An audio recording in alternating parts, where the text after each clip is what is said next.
வணக்கம். நிறுத்தி சினிமா விமர்சனத்திற்கு உங்களை அன்புடன் வரவேற்கின்றேன். இன்று நாம் ஆனந்த் நாராயண் என்பவருடைய இயக்கத்தில் வெளிவந்துள்ள ஒரு திரைப்படத்தை பற்றி பார்ப்போம். படத்தின் பெயர் இங்கு நான் தான் கிங்கு. கதாநாயகன் சந்தானம் அவர்கள். அவர் கூட நடித்தவர், முக்கியமாக நடித்தவர் யார் என்றால் தம்பிராமையா, பிரியாலயா ஹீரோயின் பேர், பாலசரவணன், முனேஷ்காந்த், இது போன்ற ஒரு காமெடியன் படம். Okay, Santhanam is back with a bang, back with a super ஒரு காமெடி ஸ்டோரி அப்படின்னு சொல்ல எனக்கு ஆசை தாங்க. ஆனால் அப்படி இல்லை. வாங்க நம்ம கதை என்னன்னு பார்ப்போம். சந்தானம் வந்து ஒரு மேட்ரிமோனி சென்டரில் ஒர்க் பண்ணுறாரு. விவேக் பிரசன்னா அவருடைய ஃப்ரெண்டு, ப்ளஸ் அந்த கம்பெனியோட ஓனர். அவருக்கு ஒரு 25 lakhs பணம் தரணும். இவருக்கு இன்னும் கல்யாணம் ஆகலை. ப்ளஸ் சந்தானமுக்கு வந்து அப்பா அம்மா உற்றார் உறவினர் யாரும் இல்லை, ஒரு அனாதை போல்.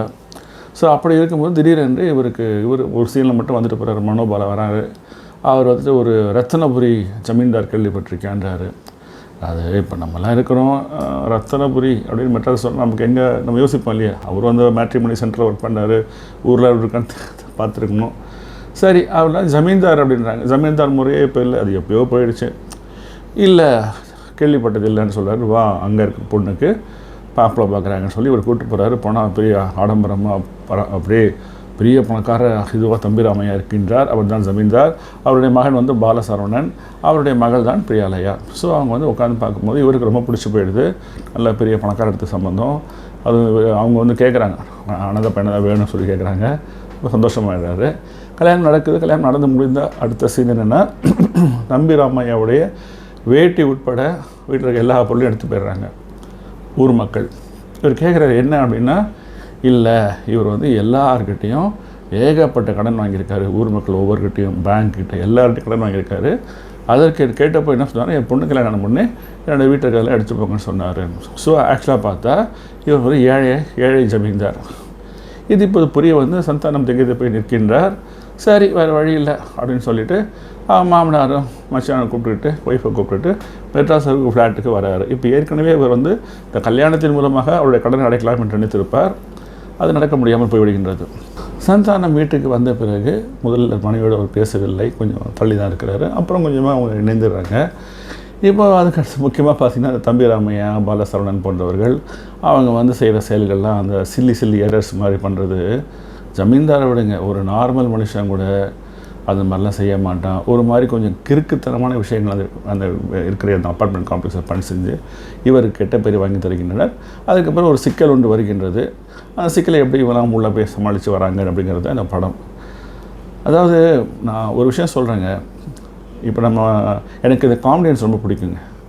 ஏன்னா நம்ம வந்து என்ன சோகமாக இருந்தால் கூட அந்த சிரிப்பு சீனில் அவங்களுக்குள்ளே என்ன கஷ்டம் இருந்தாலும் அந்த அவங்களோட படங்களை பார்க்கும்போது நமக்கு அந்த சிரிப்பு மனசில் சந்தோஷத்தை கொண்டு வருவாங்க.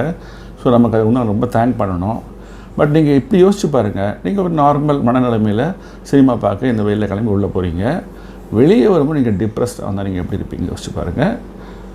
அதுதான் இந்த படத்தோடைய நிலைமை. இதுதான் இந்த படத்தை பற்றி சொல்லணும்னா அப்படி தான் சொல்லணும், அதுக்கு மேலே வரணும் கிடையாது.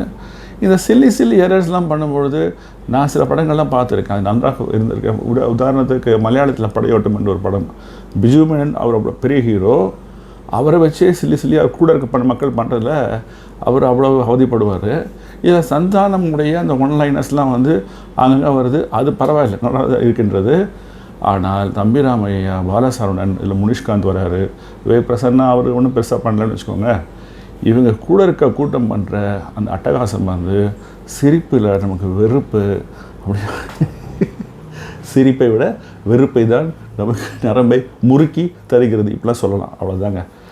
ஸோ இந்த படத்தில் வந்து புதுசாக எதுவும் இல்லை. கல்யாணத்தில் ஏமாறுறது, அப்புறம் ஒரு பிணம், அந்த பிணத்தை தூக்கி அலையிறது, அப்புறம் தீவிரவாத செயல், பாம்பு வச்சுட்டான், அந்த பாம்பில் கண்டுபிடிச்சா ரெட்டில் வேறு கட் பண்ணுறது, இது போன்ற விஷயங்கள் தான். எனக்கு என்னென்னா, சந்தானம் வந்து சில படங்கள் நன்றாக இருக்கின்றது, சில படங்கள் நன்றாக இல்லை.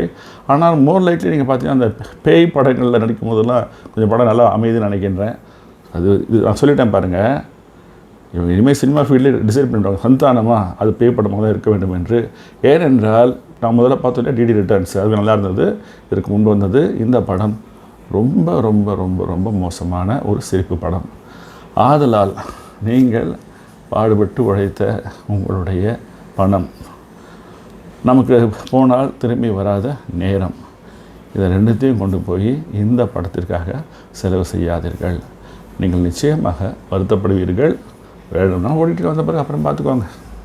இதுதான் என்னுடைய இந்த படத்தை பற்றிய உண்மையான நேர்மையான அபிப்பிராயம். இந்த சிறிய விமர்சனம் உங்களுக்கு பிடித்திருந்தால் லைக் செய்யுங்கள். உங்கள் நண்பர்களுக்கு நிறைய ஃபார்வர்ட்ஸ் பண்ணுங்கள். அது மட்டும் இல்லாமல் நீரஜ் சேனல் சப்ஸ்கிரைப் பண்ணுங்கள். மீண்டும் உங்களை வேறொரு விமர்சனத்தில் வெகு சீக்கிரம் சந்திக்கின்றேன். அதுவரை என்றென்றும் நன்றியுடன் வணக்கம்.